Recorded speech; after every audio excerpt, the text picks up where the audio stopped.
Hey metalheads, you like tattoos? Of course you do. If you're in the Louisville, Kentucky area, come on over the bridge to Clarksville, Indiana, and get you some ink done at Ageless Art. If ink isn't your thing, they have a piercing studio as well. Visit agelessartclarksville.com to see some frequently asked questions, meet the staff. The shop is open Monday through Thursday, 12 to 8 p.m., Saturdays, 12 to 10 p.m., and Sundays, 12 to 6 p.m., all appointment-only spots.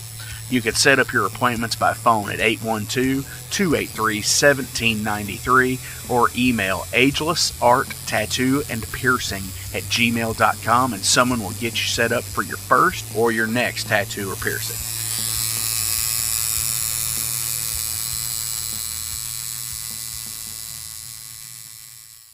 Welcome to the night. You think you know Night Demon? Then the Night Demon Heavy Metal Podcast is for you. Step into the darkness as we peel back the curtain to give you an unprecedented, all-access look into the mind and the heart of the demon. We're talking band history, song analysis, studio anecdotes, stories from the road. It's everything a diehard Night Demon fan could want and more. This is the only place to learn the inside scoop, the deep dive trivia, the untold tales from the band members themselves and those closest to the Night Demon story. Need more? The Sacred Night Demon Crypt will be pried open to reveal demo recordings that have never before seen the light of day, all with in-depth commentary by the band and the people who were there for the writing and recording process. This is a gold mine, a treasure trove of all things Night Demon. Head over to nightdemon.net or wherever you listen to podcasts.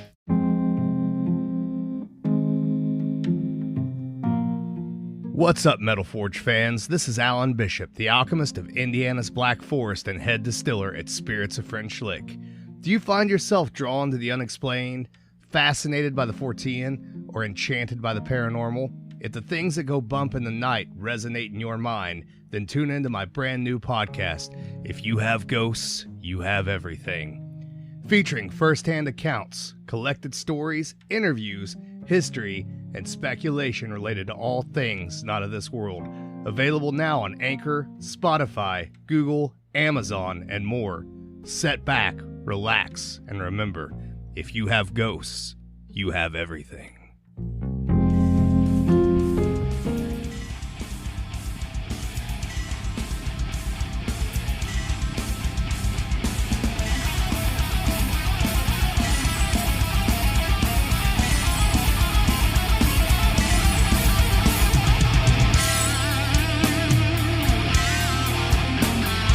Thank you for tuning into the Metal Forge. I am Mark Jackson and I am your host. The premise of the show is pretty simple. Awesome interviews and awesome music. If you want to contact me, hit me up at metalforgeradio@gmail.com or visit the website metalforgeradio.com. And now, let's get this show on the road. What is going on, you metal maniacs? Welcome to the Metal Forge. How are you all doing on this next to last day of the year? Wow. So today I have a couple of cool things going on along with our guest. You know, our guest is Tom Hughes from the band Crypt Rot. And he is here coming all the way from Wales in the United Kingdom. And what an awesome way to end this year. Such an awesome fucking brutal death metal band, and DEATHCEMBER wrapping up right now with Crypt Rot. But before we get into it today, I did make a post a while back about the top 5 albums of the year. And Athena from Metal Mischief, then Thrashers and Destroyers, has her list ready. And Jason from the Heavy Metal Wasteland has his list ready. And I have my list ready. And based on the time that you're looking at this and reading this and hearing this, that you possibly may have already saw the post from where, on Instagram and Facebook and Twitter and all that, where I am posting everybody's top 5 albums from, the people here at the Metal Forge. So before I give you my list, we're going to check in with Jason and Athena and see what they have to say about, what's their state of music of 2022, because there was a lot of fucking really awesome albums out there. And I've got quite a few honorable mentions, but before we get into it, let's go ahead and check in with Jason in the Heavy Metal Wasteland and see what he has for 2022. Hey everybody, welcome to the final Wasteland of 2022. I've waited to the last possible minute to do this because my selections changed quite a bit over the past couple weeks. So now that I think I have them all settled, I want to let you know what I thought about the top 5 releases personally of 2022. First though, I just want to remind you one more time before January 1st that Flamekeeper goes live on January 1st. If you subscribe to Patreon, you can join us there now. Obviously, Patreon is a paid service, almost like a digital tip jar, but there are different tiers with some perks. You can find out all the information there. And if you sub now before the new year, there's some videos up that will not go public until January 1st. So you kind of get a sneak peek and get some early access videos and podcasts in the future and stuff like that. And we would appreciate you being there. And hopefully we can get big enough to where we can start doing like some community events or like Q&As and stuff like that. It'd be really fun. So yeah, if you got like $1 or $2, to spare every month, please consider, supporting us over there. Me and Mark would really appreciate it, and we have some more stuff in the works that hopefully will launch later on in the year. So it will be more money, more value for your dollar, so to say. All right, enough about that. Let's get into the top 5. I am going to do 5 through 2 as all equals, and then the last one will be my favorite of the year. So number 5, I picked a new Saxon record called Carpe Diem. This album was not very well promoted. I didn't even know about it till a few months after it came out, and that's because Spotify let me know, which is not a good sign from the record company. But it is a very good album. I compare it to the Accept album, Blood of the Nations. It's that kind of like comeback album, in my opinion. Produced by Andy Sneap, which, again, is usually pretty big news, but for some reason it was pretty much ignored. Check that one out. It's 10 songs. Biff Byford sounds really good. The band he has now is really top notch. I'm not sure if it's been the same band for a while because I haven't really followed Saxon over the last several albums, but yeah, this one got me. So check it out, Carpe Diem by Saxon. Number 4 is the newest album from the band Night, N-I-T-E, from San Francisco. Very cool band. It's like power trad metal with death metal vocals. I actually compared the vocals to like a ghoulish Lemmy. If that sounds pretty cool to you, don't waste any more time. And after this episode of the Metal Forge, make sure you check it out. Me and Mark both interviewed them on our podcast. I think it had a pretty wide spectrum of topics between the both of us. So if you want to learn more about these guys, be sure to check those out. Number 3 is another Andy Sneap produced album. It's the newest one from Amon Amarth called The Great Heathen Army. Despite me not liking the first 2 songs and still not liking the first 2 songs so many months later, the rest of this album is killer, and it's the typical Amon Amarth formula, but I subscribe and fanboy wholeheartedly of that stuff. I can't get enough of it. So if you like this band, you'll like this album. If you don't care about this band, you probably won't care about this album, just to give you a heads up. Number 2, I picked Spirit Adrift. This one's a little bit of a cheat because this is technically a covers album, but it has 2 originals to kick the album off, so I don't feel as bad putting it on there. This guy Nate Garrett is like the John Fogerty of stoner metal. Yeah, everything he writes is almost gold. and this one's no exception. The covers are pretty awesome too. They cover Metallica, Typo, Thin Lizzy, ZZ Top, Skinner. So yeah, if you're into this band and didn't check this one out, give it a listen, man. It's really good front to back. Oh, and Pantera also. They also covered Hollow. So they actually released that as a single for the 30th anniversary date, which was pretty cool. So getting to my number one, it is the band's Summerlands, or maybe Sumerlands. I'm not sure. I've never heard it pronounced by anyone else in the band. This album's called Dreamkiller. They have a new singer. I was a little nervous about it because I was a big fan of their last one. But I will say, after absorbing this album for the past few months, because I listened to it a few times a week religiously, I will say this new guy is way better than the other guy they had. And I look forward to more. Hopefully they have a little quicker release schedule than in between the last two albums. And yeah, man, if you're into like killer 80s riffing, some awesome melodies and harmonies, killer guitar work, rock solid drums, and keyboard that they use sparingly to boost up harmonies and melodies. This one is for you, man. I can't state enough how awesome this album is. I listen to it, like I said, religiously a few times a week still. It's 30 minutes, or like 35 minutes. It's pretty quick. You can get through it pretty fast.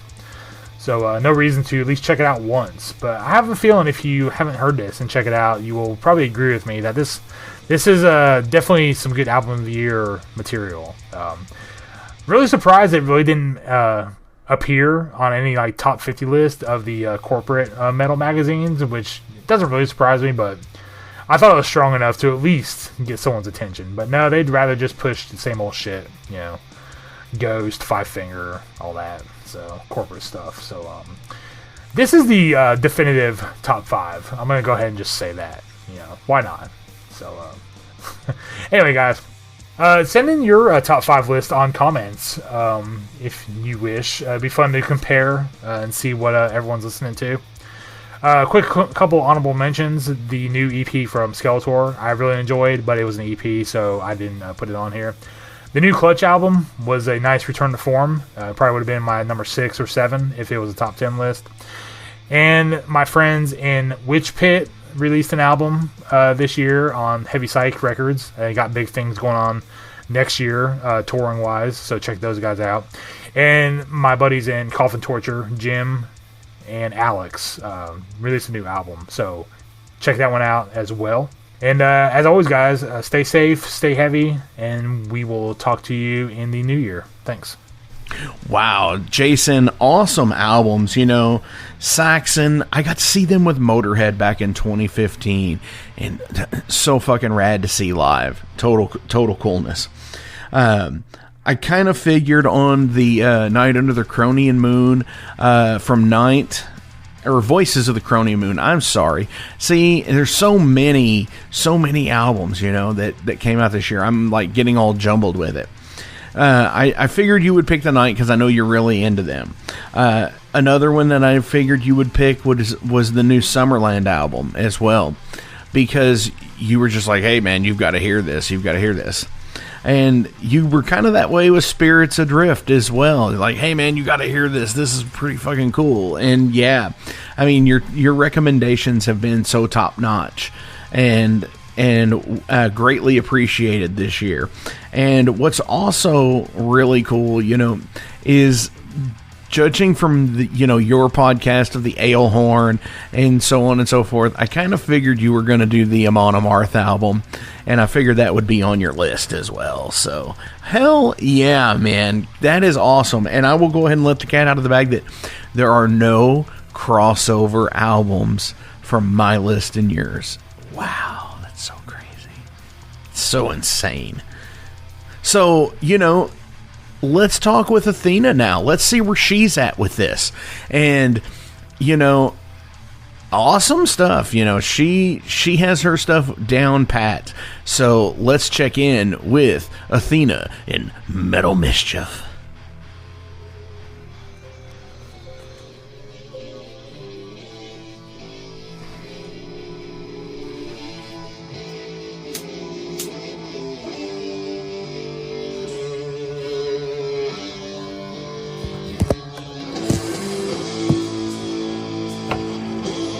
misfits and miscreants, bangers and mashers, deviants and the deviated, the tormented and the fermented, ghouls and goblins, creatures of the night. Jack those headphones, crank your volume to max, spark it up,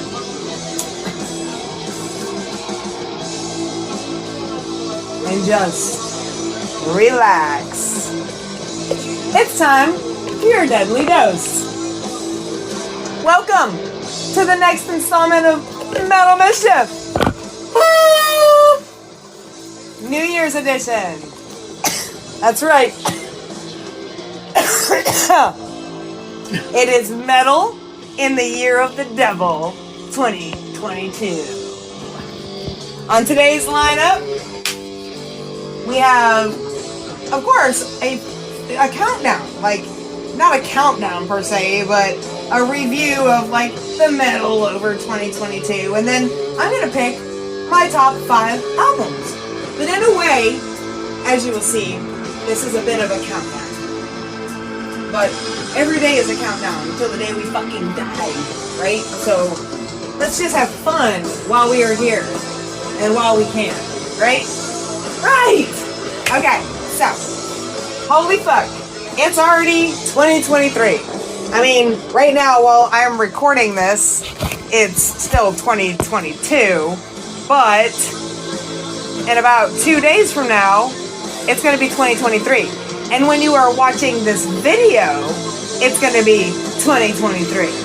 So, anyway, it's another year of bangovers, another year of boozing, fart jokes, not sleeping enough, smoking an entire field of ganja, holding my tongue a lot, horns and high fives, cooking amazing foods, reading lots of comic books, staying up way past my bedtime because I'm fucking in my 40s and I fucking can.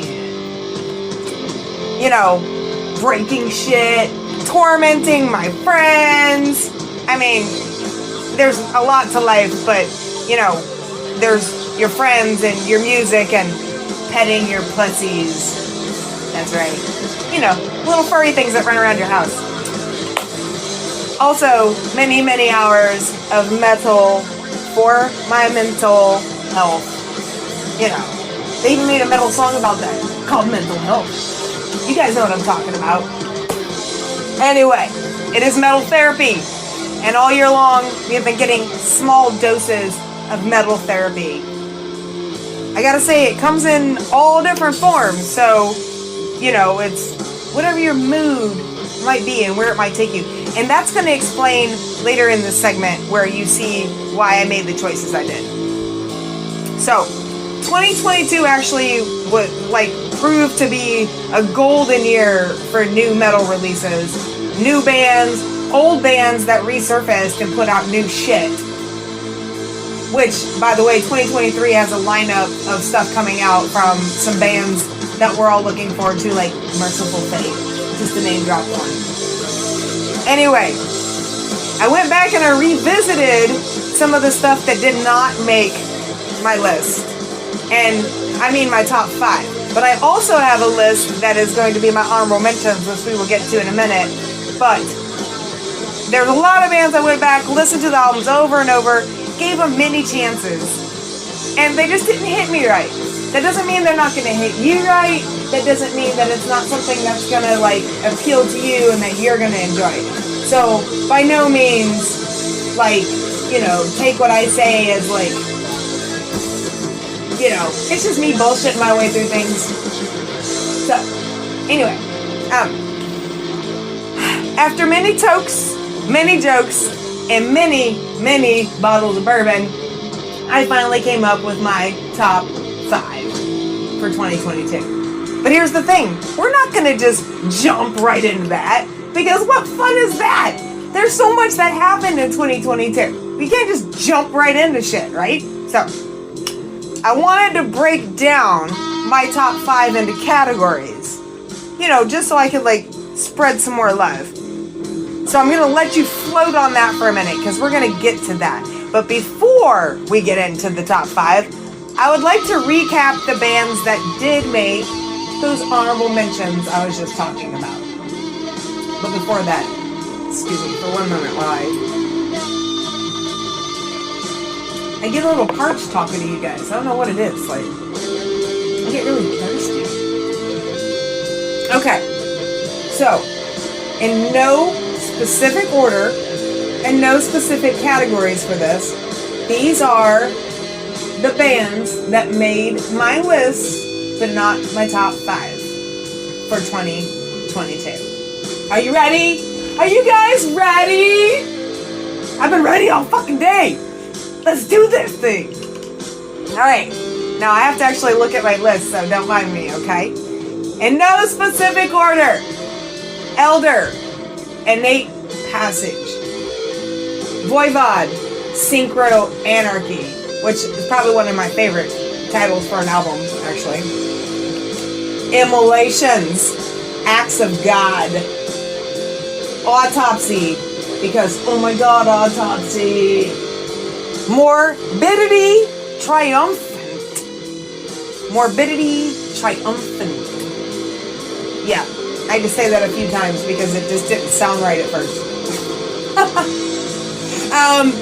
Misery Index. Man, it was nice to hear that they put out another album. You know, it's been a minute since we've really heard from them, so I'm pretty happy. The album Complete Control came out this year, and it was really good, and I actually really enjoyed it. Did not make my top 5, though. Municipal Waste. Electrified Brain. Because it does just that. It electrifies your brain. And it's a very good album. And it ranks way up there for me in the thrash categories for sure.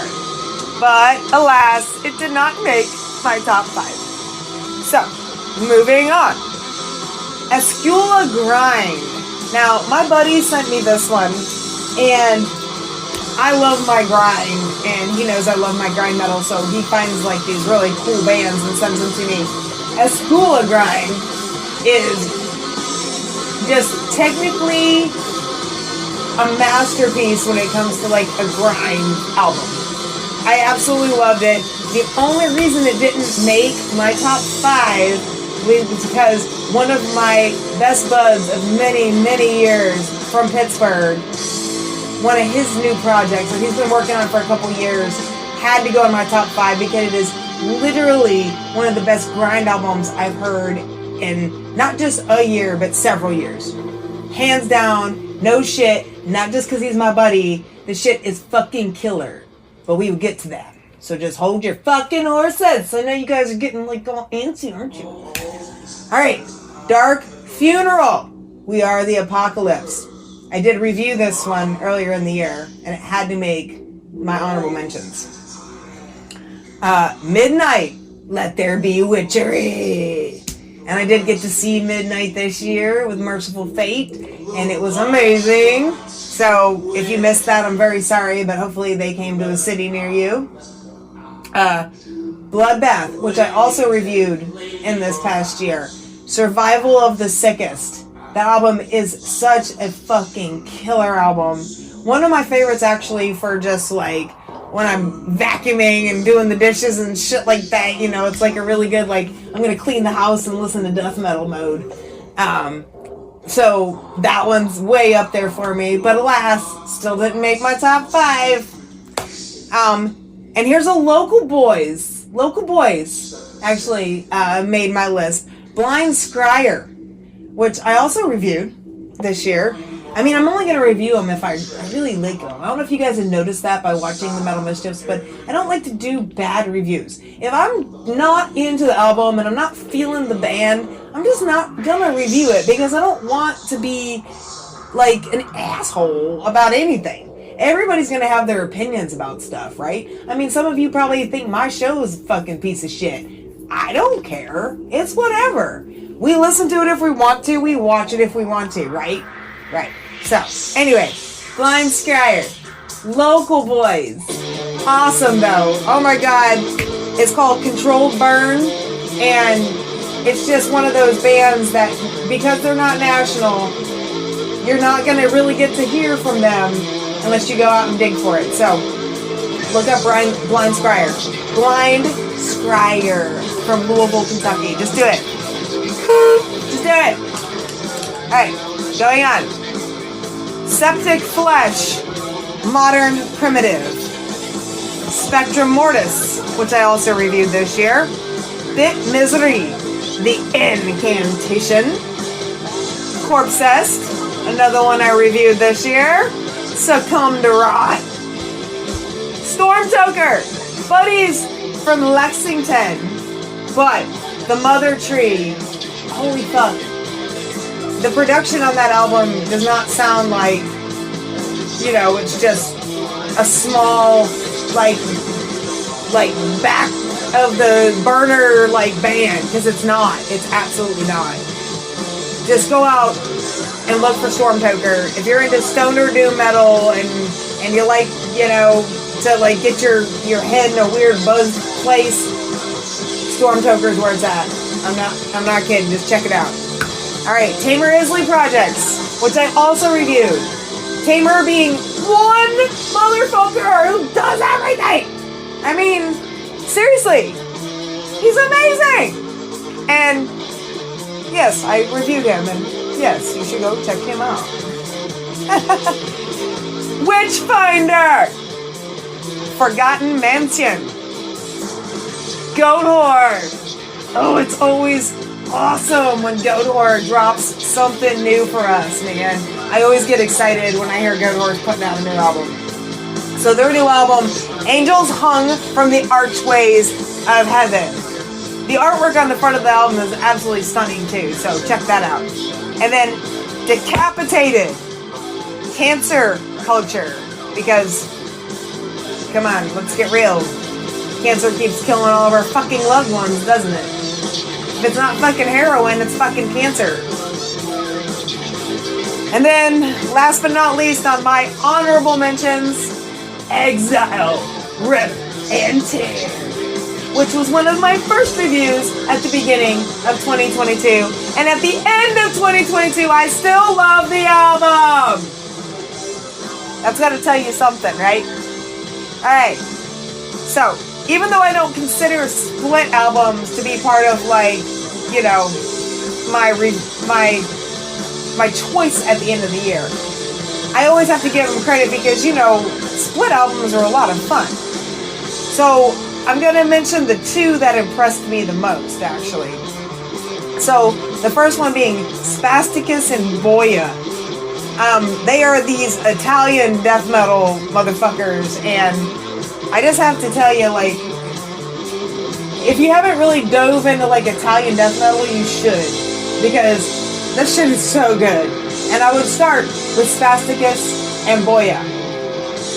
Now, the other one I want to talk about, I actually just did a review about not too long ago. If you guys were paying attention in class and you weren't sleeping through shit, then you would know that Black Knight, Wraith, Grave Ripper, and Unholy Knight did a split.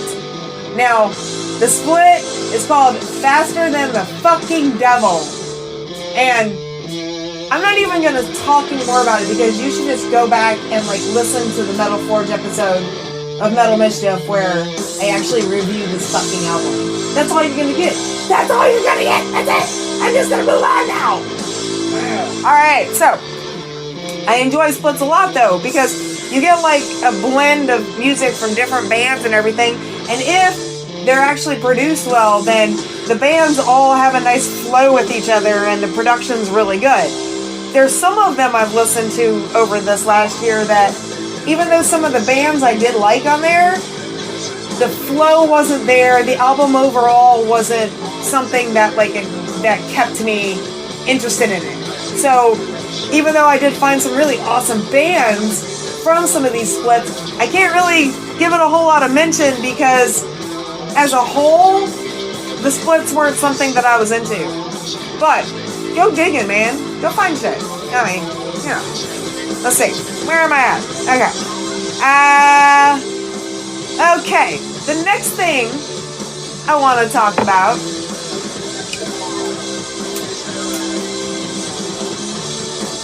well, it was this new Led Zeppelin pipe that was like a gift for Christmas. How fucking dope is that? No, that's not what I want to talk about. But I do want to talk about, you know, all the fun. Wait, did somebody say fun?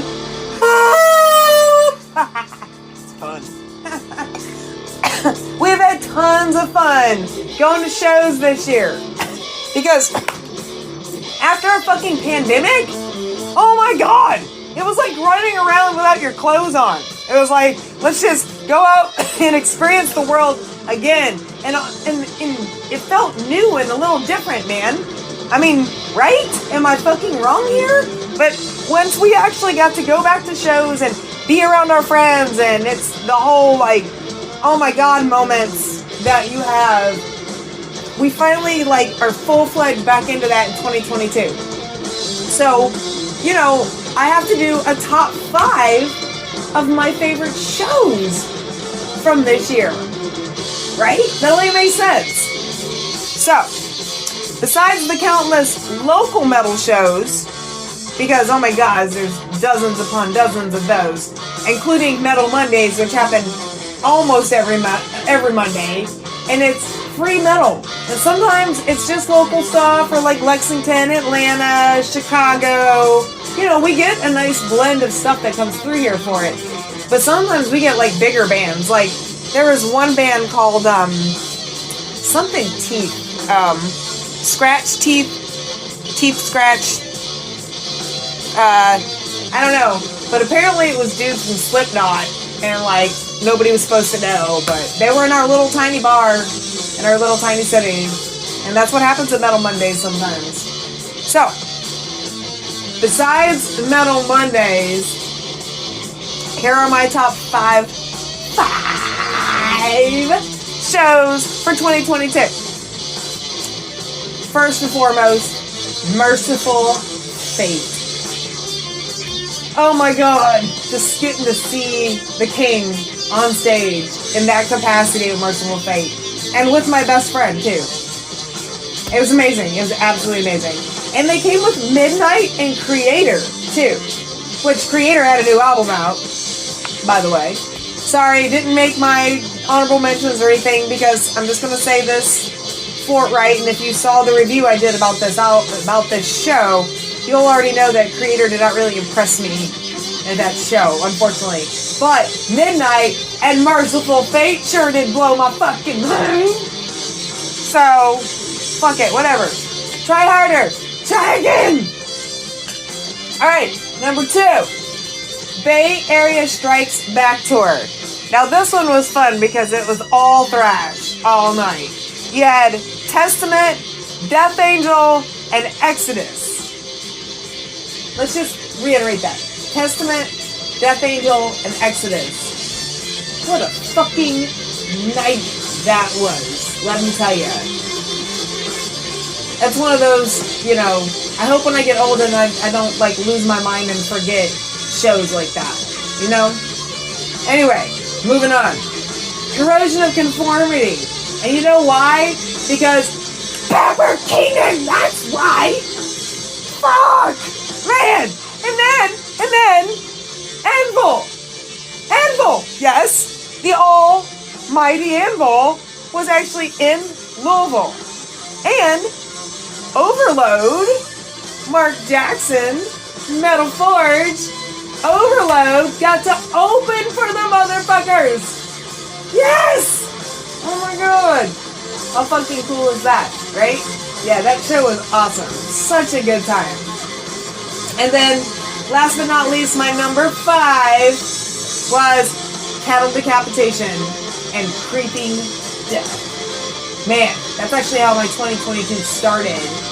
And, yeah, I mean, yeah, what a fucking way to, like, you know, start a year. That's my top 5 shows. Alright? We're getting there. We're getting there, guys. I promise. Alright. So, moving on to a little more somber notion of our year, though, I do want to take a few minutes to talk about, like, the musicians and all the influential people that, you know, made metal possible and just, like, permeable for us. Something we listen to and feel and touch on a daily basis that touches us, and something that makes us feel whole and complete.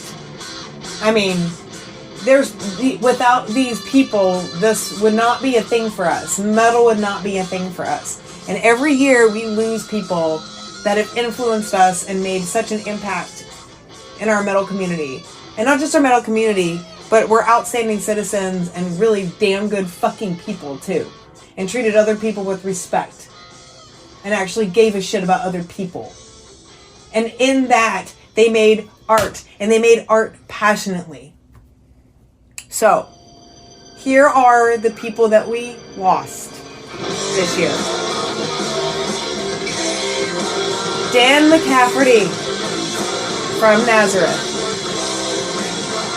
Manny Charlton from Nazareth. Milos, the Loaf. We lost the Loaf this year. We lost half of Nazareth and Meatloaf. D.H. Pellegro from Dead Kennedys. Nick Turner from Hawkwind. Mark Lanigan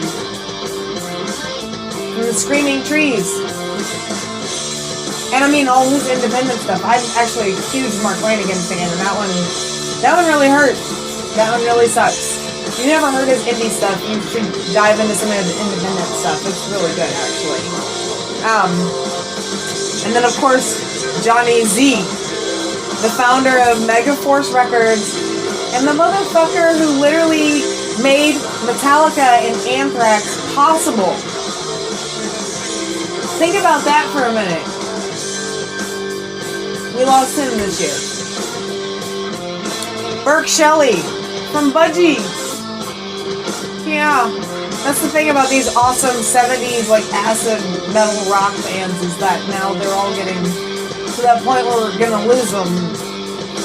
It's unfortunate, you know. Death is such a dick. Frederick Johansson from Dark Tranquility. Trevor Stranad from Black Dahlia Murder. Bob Petticoat from Suicidal Tendencies. Stuart Ansis from Cradle of Filth. Ian McDonald from King Crimson and Foreigner. Taylor Hawkins from the Foo Fighters. Christine McVeigh, Fleetwood Mac. And then we go out with Great Balls of Fire, Jerry Lee Lewis. I know there was more, but that's as much as my heart could take when I started making this list. So we're just gonna leave it there, okay? We're gonna take a moment though, and I want to just make a toast to those who have left us, and left us not just like of a spiritual world, but have left us with memorable music and, like, you know, lifetime of their art and their passion. And that's something that can be invigorating and drive each and every one of us every fucking day. I mean, that's what metal really is anyway. It's this driving force.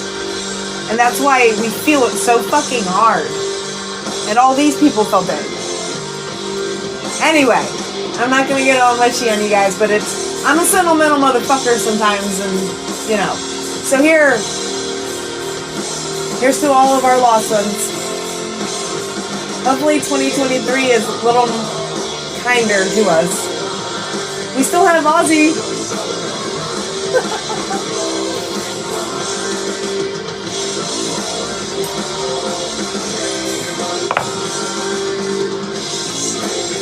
Okay. Now that we've had that moment, that was the nitty. Here is the gritty. What you have been waiting for this whole time. My 5 album review for 2022. And in no particular order, but within the parameters of each of them being chosen from a genre of metal and placed in one of 5 categories. That's convenient, right? Top 5 albums, 5 categories. Anyway, yeah. And now, the shitty drum roll, please. Number 1. Again, no particular order. Thrash. Destruction. Diabolical. Number 2. In the death category. Shed the Skin. Thou Genesis. That album is so fucking sick. I dare you to go listen to it. Number 3, in the grind category, my dear friends, Naraka from Pittsburgh with Nemesis Cloak. Oh, ooh, excuse me. And in the 4th category for black metal, Depressive Witches. Now, I did review them on here not too long ago, but I did not review this album. I reviewed one of their other albums. And this album is just as good, better than the other album, actually. Yep, I'm gonna say that. And their album is called Distant Kingdoms. And number 5, and definitely last but not least, because this is what we've been listening to the entire time in the background. Probably my all-time favorite album of the entire year is from Lunacy. And it's called Space Coke.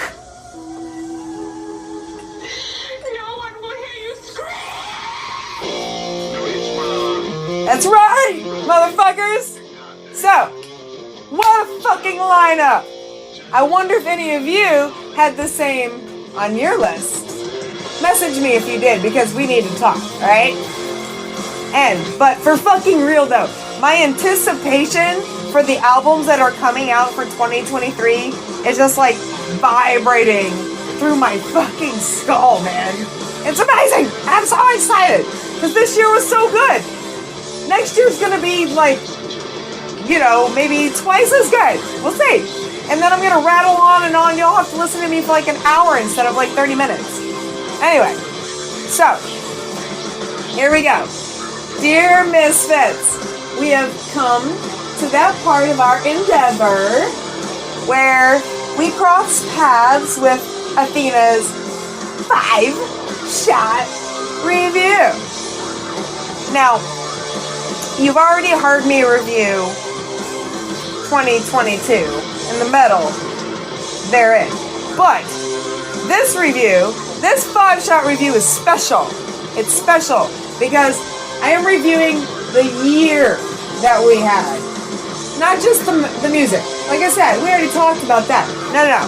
I'm reviewing the year of 2022. So, before we get to that though, I have to go over the rules because a lot of people they either sleep through my segments or they put me on mute and then go back to Mark when it's time for the Metal Forge. But I'm gonna have to give you the rules, alright? Alright, so 5 shots. I need 5 shots to get through the motherfucker. 4 shots. Could use some 3 shots. Good. Made me bang my head. Air drum a little bit.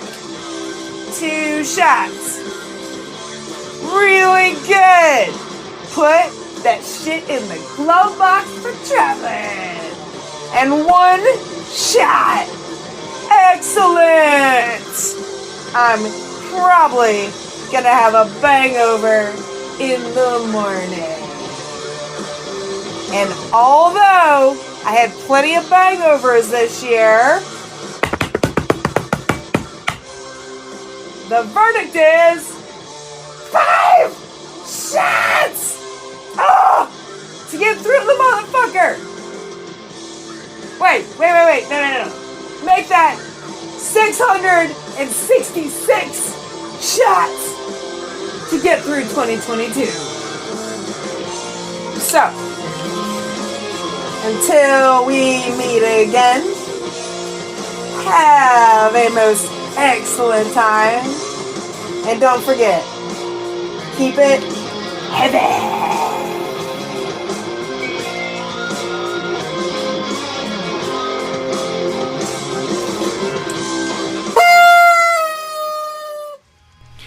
Wow, that was something that was that's so fucking awesome, Athena. Like, you really went over and beyond and in so much depth, with the concerts of the year, your honorable mentions, and honestly, the passing of musicians and such, and, taking a moment to remember those who have influenced our lives and completely kicked ass. Definitely. Shouts out for that. But yeah, oh my gosh, I know you dug the Lunacy Space Coke album. That was on your review that you did of that. It was so fucking rad.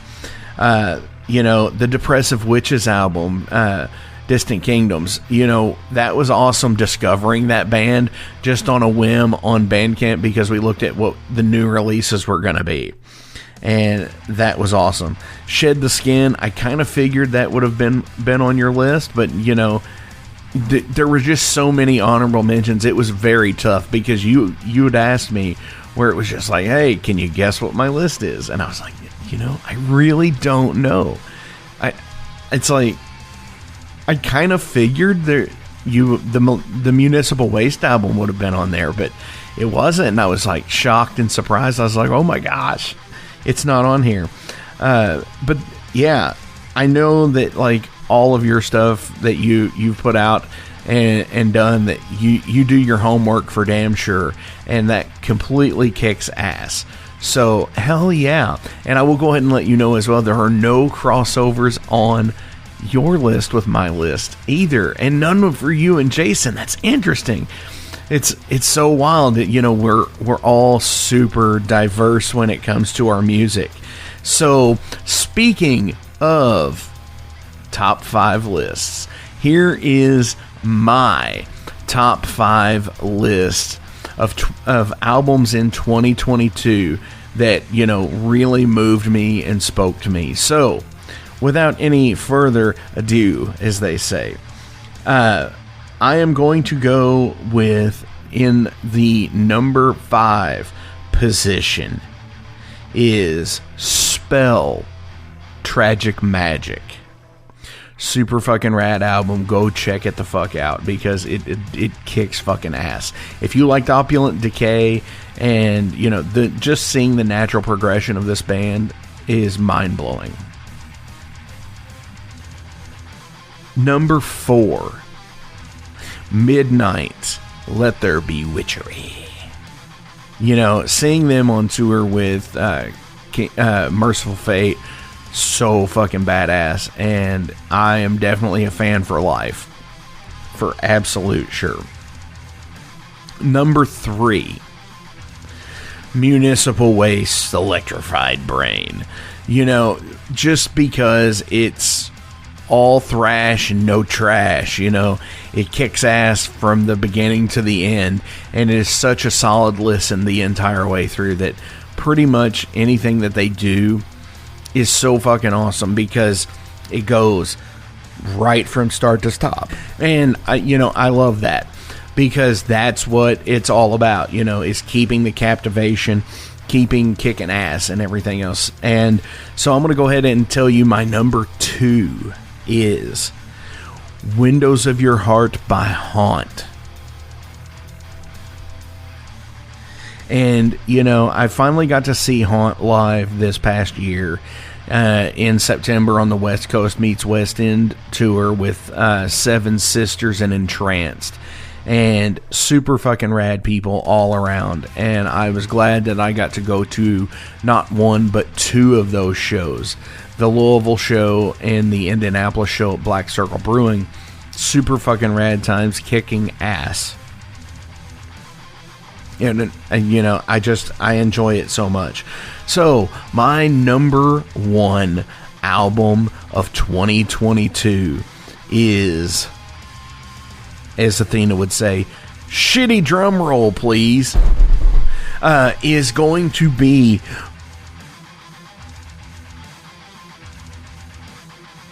Venom Inc. There's Only Black. You know, when Venom Inc. came out with Ave back a few years ago, and I heard it, it completely blew me the fuck away, because it was heavier than what Venom was, and you know, and I just super fucking dig it. And I, you know, and I still love the classic lineup stuff of Venom. You know, like the first few albums are awesome, but they've had this career that has completely kicked so much ass, and they have put out some awesome fucking material. You know, and that's no matter what rendition of the group. You know, and this album is just a fucking banger the entire way. You know, just I can listen to the album in its entirety, and since it came out in October, I have been totally, you know, totally just doing it, you know, listening to the whole thing. So anyways, you know, this has been a very long opening segment of the show with both Metal Mischief and the Heavy Metal Wasteland, and then my yakking on top of it. And I've been yakking, you know, off and on for about 15 minutes throughout this whole thing between their segments as well. So let's go ahead and listen to some Crypt Rot here. This is A Pit of Snakes.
right, metalheads, I'm being joined here on the line from across the pond yet again this month. You know, by the time this is released, let everybody in here on the secret that these are all pre-recorded. I'm being joined by Tom Hughes from the band Crypt Rot, and you guys are out of Wales, is that correct? Yeah, man. So Wales in the UK. Awesome. So, dude, how are you doing, man? I'm doing good. Thanks for having me on, man. It's nice to be here. For sure, for sure. Now, I mean, how's the weather and such over there? Always raining. Literally, Wales is just always rain, man. It's like summers are shorter, winters are longer, and it's guaranteed to rain all the time. So, wow. See, yeah. And it's like I would love to come and visit, and I'm in. So at some point in 2023, I'm hoping to be able to do that. If not, very early 2024. Yeah, cool. If you do come, give me a shout, man. I'll meet you. For sure, for sure. So tell everybody out in Metal Forge Land about Crypt Rot. So I started kind of recording music in lockdown, starting with a band called Maimed. That was 2019, and then 2020 I started Crypt Rot because I wanted to make kind of more modern, brutal sounding stuff. So I wrote the songs for the demo that came out kind of this time last year, and then I got a guy I know I'd worked with a few times from Cardiff, which is just kind of down the road from where I'm based. It showed interest in singing on it, so I sent him the tracks, and he sent me back some vocals, and then we put it out. Awesome. So it looks like here, was that you guys just doing that by yourselves, and then Justin came along? How's that? Yeah, so the first demo was just me programming drums. I did the guitars and bass, and then Kyle did the vocals. Justin joined, I think, last year, maybe the end of last year, pretty much just as we were gearing up to do the full LAN. Right on. Now, you also play with Justin and Maimed, is that correct? Yeah, so that's kind of how he ended up coming on board. Is when I did the first Maimed demo, we did have a guy we were working with, didn't work out, he didn't have time to record, and then the singer from Maimed, Kyle, knew Justin, knew he was a really good drummer, got him on board, and then since then, like, because I know how good Justin is, I just keep nagging him to play on all my projects, basically. So like whenever I need drums on something, I usually will ask Justin, and thankfully he liked the Crypt Rot EP and had time to record for the album. Awesome. See, that's really cool that, you know, you can actually come across somebody who you really like playing with, and, you know, you just sit there and you say, hey, you know, you're a drummer, why don't you do this? And yeah, and he knows kind of, because he's recorded the Maimed EP, the Crypt Rot album, and now we're recording the Maimed album as well. So he's played with me enough times and heard enough of my stuff that he knows what I want anyway, just from the MIDI drums I send him, and he knows kind of how I like drums to be, and he does a lot of kind of slammy, like ride accents on stuff, and a lot of crazy fills, so it always works out amazing for me, man. Definitely. So this, like you said, this was something that kind of happened during the pandemic, and now has fleshed out into an actual group. Now, are you all planning on obtaining an actual full-time bass player as well? I don't know. I think if we were going to play live, I would. We have actually got, so Justin's also in Between the Killings, and he's in Severed Head Shop as well. And the bass player from Severed Head Shop, a guy called Ian, has joined Maimed, my other band, as a bass player. So if I did need one for Crypt Rot, then I'm sure I could hit up Ian, because him and Justin play so well together already. But then if we're going to do live, I guess I need to find somebody in the UK. So I'm not sure. It depends. It depends if we try and play live or not. Oh, absolutely.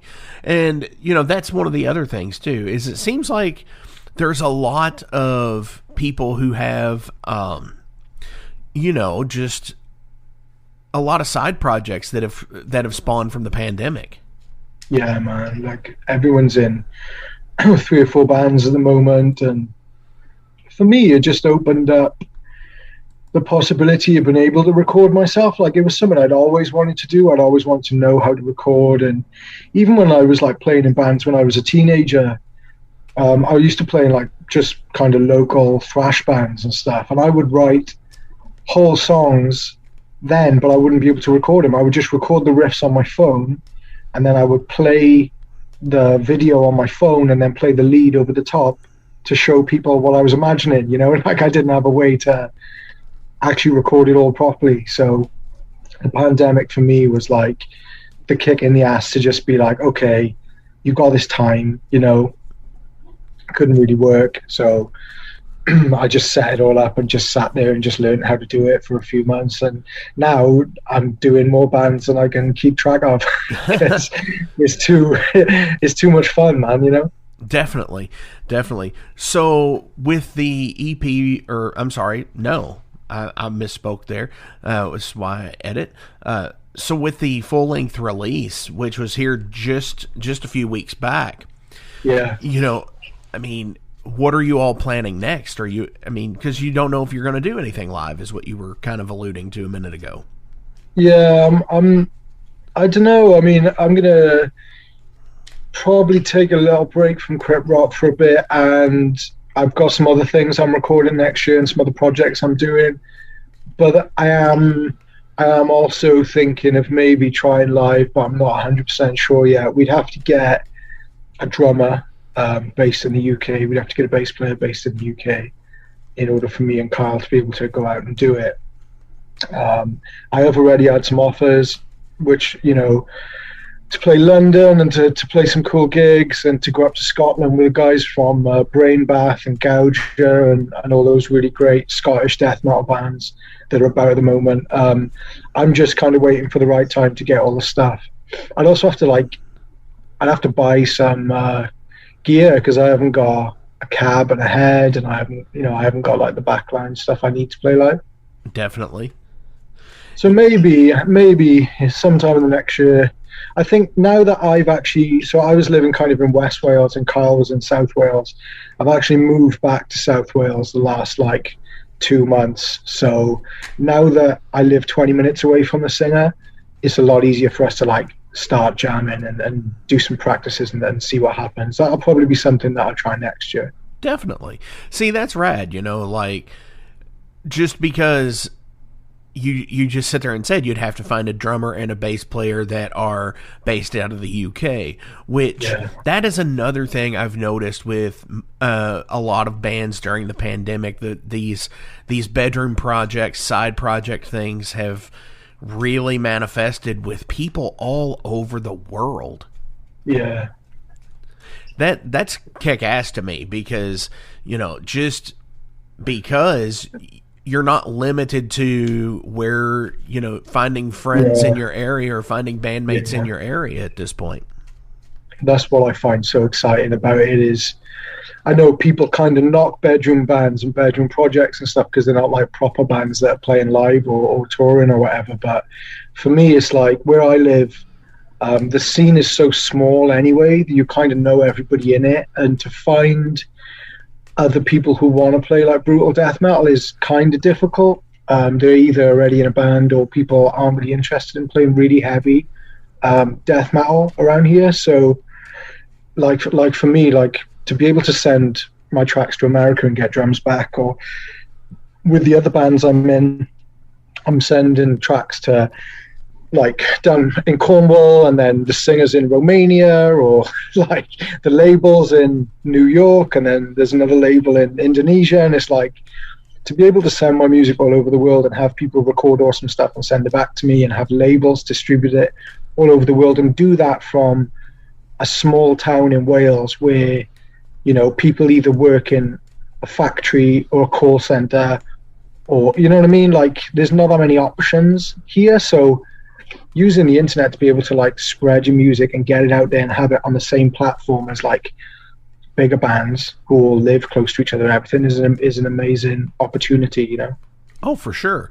Yeah, that's part of the good part about a lot of independent music today is, you know, like I said, you don't have to be tied to your local scene there, because, you know, it can be pretty incestuous at times where, you know, you have a drummer that's in 4 bands because he's the only drummer that's worth his salt or anything, or you know, this same guitar player plays guitar in 3 bands and he plays bass in 4 others, and you know, and people want to stay busy, of course, too, especially if you're trying to make a living at playing live music, which I think is a whole other dynamic now since the millennium era in anything has come up than before.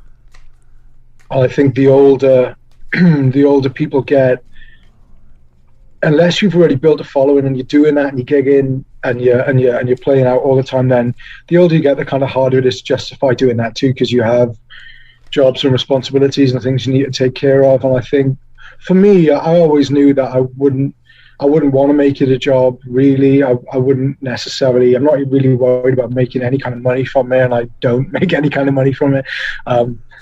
I just knew it would be like a fun, creative outlet for me to do on the side. So I'm doing my life, and then, you know, for fun, just for myself, really, I'm just making like really brutal music because nobody I know really wants to make music like that. So I'm just doing it myself, you know. Well, right, and you know, that's the thing. Again, you know, what I think what we've been talking about this whole part is where, you know, you've got to find the people that want to make that music. And you were talking about how you know, how Justin was doing drums on it and everything, and you said one of the bands that he was in, which is Severed Head Shop, which is interesting because I had not actually heard of before, but I didn't realize they were from Indiana. Oh, okay, yeah, man, they're really good. They just put out their kind of debut release as well, which is also interesting too, because they've been around for so long. It says they've been around since 2010. Yeah, man. I think they did some stuff a while back, and it took them a while to put this together. I'm not sure. I haven't really spoke to him properly about it, but we usually just talk about what brutal bands we're listening to or fucking stupid stuff. Like, I don't actually grill him that much on his music. It's weird because he's so good, but we actually don't talk about music that much. Well, we do, but other people's music. We don't talk about our music or our bands at all. Really, it's weird. That's awesome. So now let me ask you this: with talking with him about how you wanted to do, is it all through like Messenger, or have you all been on like Zoom and done and talked that way, like kind of met quote face to face, but still across the world from each other? I've met. Yeah, we have done a Zoom call before. Like, we've done Zoom. I think we did a Zoom kind of meeting for Maimed, where after we put out the first demo on, or like the EP thing on Sewer Rot, we like had a meeting just to speak to Justin and Ian and kind of plan what we were going to do next. I think maybe it was the first time I'd met him when he was like coming on board. But since then, we just got a group on Messenger, just me, Kyle, and Justin for Crypt Rot, and we just talk to each other through there. But yeah, we talk. It's weird because I feel like I know him because I've been speaking to him most days for a year, maybe 2 years or whatever now. But yeah, I haven't actually met them in person, but it would be cool too.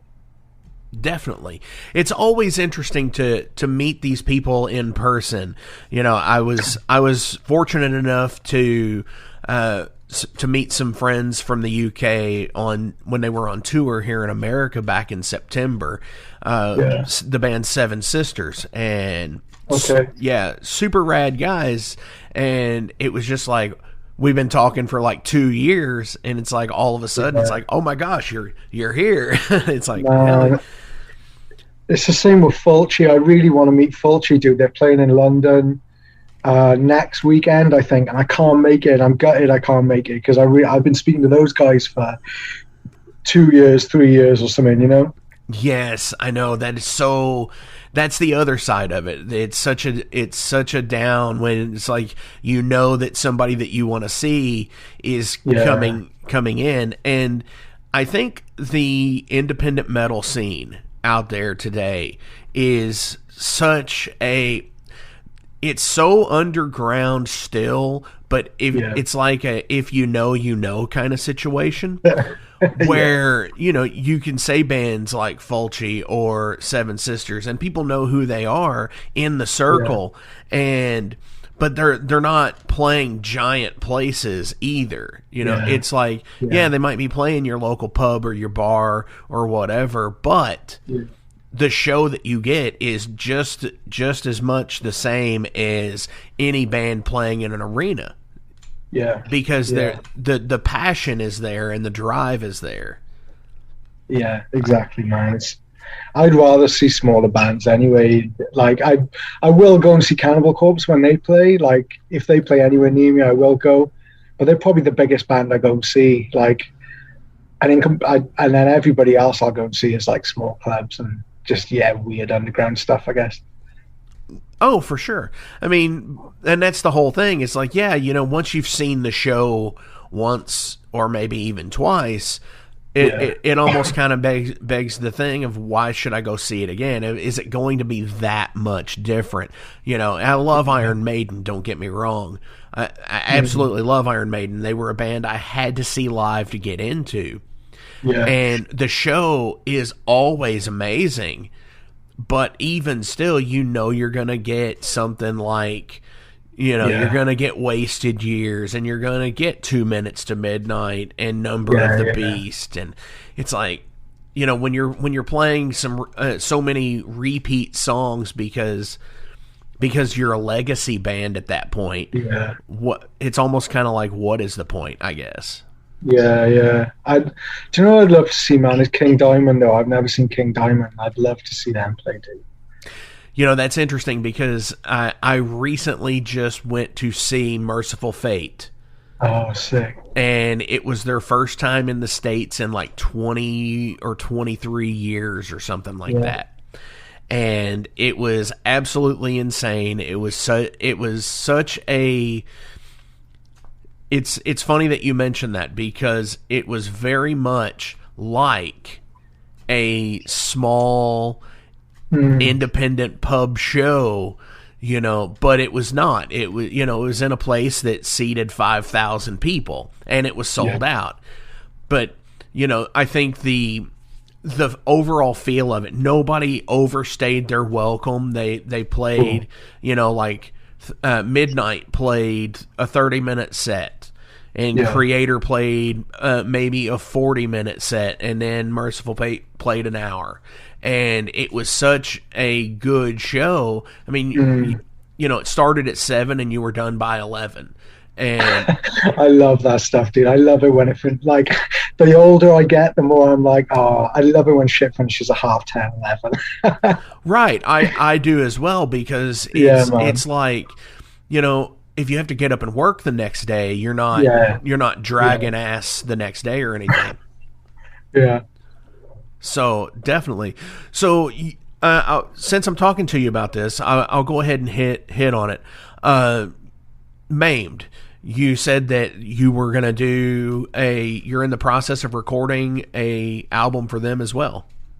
Yeah, so I've finished all my stuff on that. I think I finished writing it and recording it around spring this year, maybe. Because I kind of finished up that stuff and then went full blast on finishing up the Crypt Rot album. So I've done all the guitars on the maimed album. Kyle's doing, so it's another Kyle Masick. He's doing his vocals, and he has just finished the last track now. He's just going to go back and redo some bits and add a couple of layers to a couple of things, and then Justin and Ian are going to track their stuff hopefully by Christmas, and then in the new year then we'll get it mixed and mastered and release it, I don't know, maybe kind of March, April next year, hopefully. Awesome. So on any of your releases, I'll go ahead and just blanket all of them here, whether it's Crypt Rot or Maimed or anybody else. Now, are you all planning like physical releases as well, like vinyl and CD? Yeah, everything's always tape. Usually CD as well. Maimed we did CD. So I'll do Crypt Rot first. So Crypt Rot, there's a UK tape which is out on Dry Cough Records.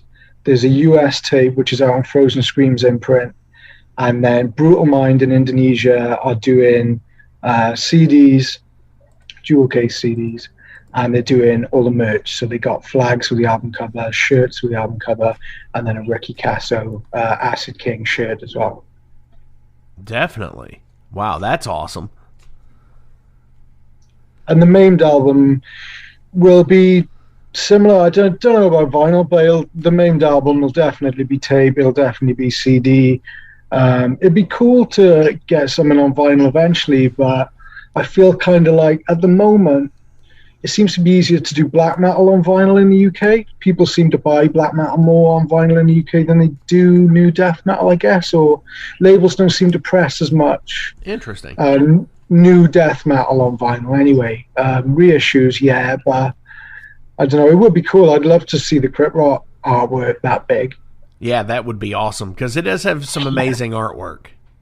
Yeah, I love it, man. We were so... Armada Art, the guy is called Christian. His name is. He's so good. Like we'd seen his work through. Maybe it was the Aborted cover he did, and he'd done quite a lot of slam stuff as well. He'd done a lot of kind of brutal stuff that I was listening to personally. So yeah, when I knew I wanted it to kind of be a bit more like modern brutal death metal sounding, he was the guy, you know. And I'd send him you can see it on our Instagram, man. If you scroll back through this, like a really shitty thumbnail sketch I sent him. And I sent him some comic book reference. I sent him like some Evil Ernie stuff from back in the day, and I don't know, just some old comics and things. And he smashed it, man. He was amazing. Hell yeah, man. That's awesome. So I do want to break off and ask you some general profile questions about you as a person, because, you know, hey, that's what we do here. And, you know, I get so many awesome sets of feedback from like, wow, that's so cool. I didn't realize that. So if you're good to go, I'm good to go. Yeah, sounds good, man. If you were in charge, what 3 items would you have in the office vending machine? 1, chocolate biscuits, because I'm fucking addicted to chocolate biscuits. 2, CBD gummies, because if you work in an office, you need to chill out and not take it so seriously. 3, maybe a beer, man. Maybe a beer, and everybody could have 1 beer at lunchtime, just to take the edge off before you have to go back to the computer or whatever you're doing in your office. You know what? That is amazing. Those 3 things are absolutely great. And you can tell I don't work in an office. Right. No, you're absolutely right. I have done office work, and those 3 things would be amazing. Yeah. Name something on your to-do list that never gets done. Finishing off these rock tracks to send to these guys in America. So I'm doing this fucking raging rock album because I'm obsessed with King Diamond. And there's 2 guys in America who play in black metal bands who are going to sing on it and do drums. And I'm doing the guitars. And I've got like a whole bunch of songs done for it, but I just can't seem to finish them. Like they're all like 8 minutes long, and I haven't done the drums on all of them. And it's been on my to-do list on my phone. And every week I work on it, and every week I'm like, a song needs more work, or I need to redo some drums on a thing, or whatever it is. So at the moment, I cannot finish this rock album I'm trying to do. But eventually, some point next year, there will be some kind of really cheesy rock album that I've made out there somewhere. Hey, there's nothing wrong with that. You know, like you said, you dig King Diamond and stuff like that. Yeah. So, you know, I'm totally a fan of you know, what they call dad rock these days. Yeah, man. It's all like maiden leads as well, and like really catchy things. And yes, it should. Did you hear the what was it called, dude? Oh, Power AD. Did you hear that? I have not. Dude, so I can't think what it's called. So Crypt of the Wizard, they're a shop in London, like a heavy metal shop in London. They started putting stuff out on tape, and yeah, there's this guy called Palisade who drums on loads of really good black metal stuff. He also drummed on the Night of the Vampire EP from the dude. I can't think of this, but yeah, he drummed on this Night of the Vampire EP, and he also made this Power AD album, man. It's amazing. It's so good. Hell yeah. I'll have to check it out for sure. Mm. Are you related to anyone famous or historical? No. No, I'm not. Yeah, me either. You know, it's always interesting when people are like, oh yeah, my great grandfather's nephew was so and so, and it's like, what? I think that there is like an actor with the same name as me. I don't know what he's been in. I've never seen him in anything. He's like some American TV actor, but like sometimes I'll look up my name to try and find music videos that I've done for people, or to show someone something, and this random actor always pops up all the time, which is kind of frustrating. Oh, for sure. Yeah, me too. I've done that as well, and there was a basketball player with the same name as me, and he actually played for the team here in Indiana.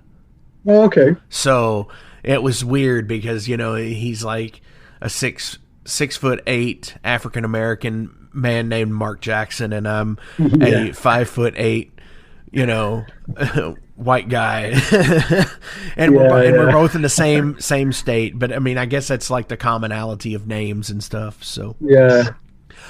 What are you superstitious about? I think ghosts more than anything. Interesting. My auntie's got this thing, like a lot of the women in my family are kind of superstitious and kind of into spiritual stuff, and can feel I think I don't know, it's weird that I've got it, but it's mostly the women on my mum's side of the family can feel kind of energy if something bad's happened somewhere, or sense stuff, and I think that's kind of rubbed off on me. So like my auntie will like put salt on the threshold of the door before she moves into a new house, or, you know, she'll cleanse stuff and things. So I think because I kind of grew up with that, I don't mess with ghosts or Ouija boards or any of that shit. Definitely. Yeah, I totally get that. It's, yeah. Which activities make you lose track of time? Recording, to be fair. My legs go numb.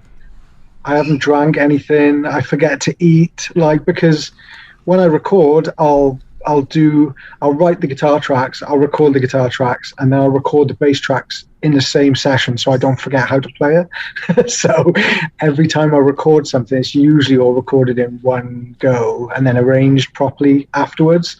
So I'll take like 4 hours or something to record a song, and then I'll completely lose track of time, and I wouldn't have opened the curtains or got dressed or anything. It'll be the afternoon, and I'm like, shit. But I would have got a song out of it, so it'll be worth it. You know, that is very interesting, because I think all of us kind of do that. You know, we get so ingrained in with like what we're doing that It's like, I gotta get this take. I gotta get this take. I gotta get this done. And we, you know, and by the time you look at the clock, you might have started at 1 and now it's like 7. And studio time is like the casino. It's kind of like it's a magical place where time like does not exist while you're there. But when you come back to the real world, it's just like, it's almost like blacking out. Yeah, it's weird, isn't it? And it's almost like you don't want to leave that flow state either, do you? Like you want to stay, once you get in the zone, you want to kind of stay in the zone. Oh, for sure. Absolutely. But I do have one more question. But before we do that, as always, links are listed below. So please give a like, a share, and a follow. Please support these guys in any and every way you can. You know, go buy albums, go buy merch when it's available. If there's any live shows coming up at all, go see them, because that is how bands today make any kind of living doing this. Tom, do you have any shout-outs you want to give to anybody before we go? Yeah, I want to shout out to all the labels that helped us put out the album. I want to shout out to Johnny Freeze over there at Frozen Screams imprint, full of stuff he's done on the Blood Rage release as well that's just come out. I think there is still a few Blood Rage tapes left on Frozen Screams imprint as well, so if you want to pick up that, it's in like a VHS clamshell case with a few stickers and some nice little extras. And shout out everybody in the UK who's playing death metal at the moment. Trenchfoot, Slime Lord. Fuck, I can't think of anybody else on the top of my head, but yeah. Hell yeah, I totally get it. So final question of the day is, if you could spend 1 hour with any musician, live or dead, who would it be and what would you do? Fuck, man, that's really hard. I don't even know who it would be. Interesting. That's endless possibilities. My initial thing was I would guess somebody sick and I'd record music with them. But then I was like, would it be more fun? Do you know what I'd do? I know what I'd do, actually, right? I would hang out with Fenris from Dark Throne and just listen to metal and drink beer. That's what I'd do. Shit, yeah. And that's awesome to me, because I've had so many people say, "Oh, you like Dio? I would have him sing for me." It's like, really? Yeah. I mean, you can watch all that shit on YouTube now. I mean, of course, because he's been gone for so long. But like, I understand like being in the presence of somebody like that. But just sitting there hanging out, drinking beers, listening to metal, just conversing. I think that's. Plus, he'd have the best stuff. Like I wouldn't show him anything. I'd just be like, play me some stuff, because like, have you seen that clip of that interview when he does the rock and roll gas station thing? No, I have not.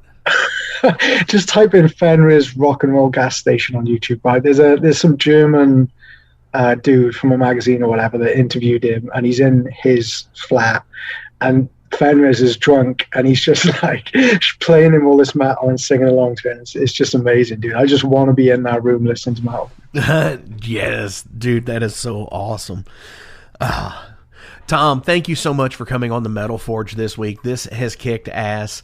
This has been an awesome conversation I've enjoyed. From an Ancient Summoning, what are we going to play today? Play Arcane Rites, because it features a singer from Fulci. Awesome. You heard him. This is from Crypt Rot. This is Arcane Rites.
Hey, let me tell you guys about Mercenary Press.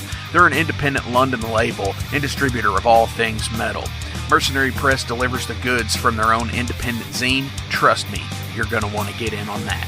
To distributing various bands from all over the world, including Cramp from Spain and Sadistic Force from Texas. Visit mercenarypress.bigcartel.com to find out what all they have in stock and what you can order. And for Metal Forge listeners, enter code METALFORGE10 to receive a discount on your total purchase at mercenarypress.bigcartel.com. Check it out now.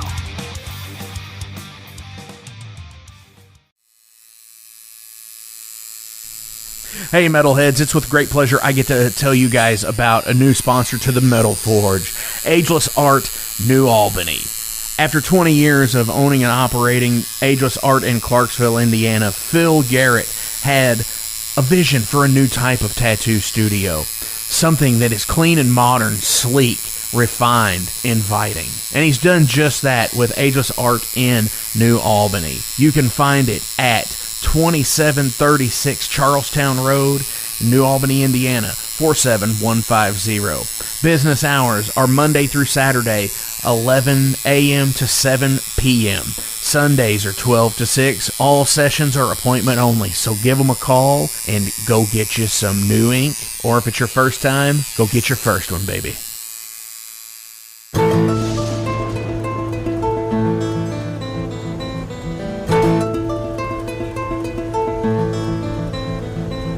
Since 2013, there has been a calling from the underground, from the graves of all those unholy, and they decided to make a zine to talk about all of this. Soulgrinder Zine, an independent metal zine to keep you informed on all things metal and horror from the underground. Available in both print and digital formats, they're bringing you the best interviews and reviews out there today. Not only do they do the zine, but they also do compilation CDs. Check them out at facebook.com/soulgrinder.zine and start your subscription now.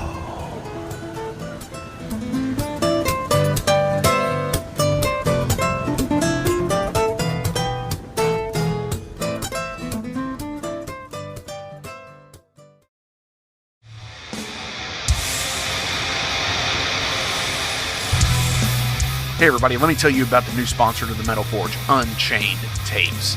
They're an independent Pennsylvania tape label. They focus on extreme metal and punk with a killer approach to the tape scene. Visit their web store at unchainedtapes.bigcartel.com now to get your fill of tapes. And for being a Metal Forge listener, enter the code METALFORGE10 at checkout to get a 10% discount on your total purchase. That's unchainedtapes.bigcartel.com.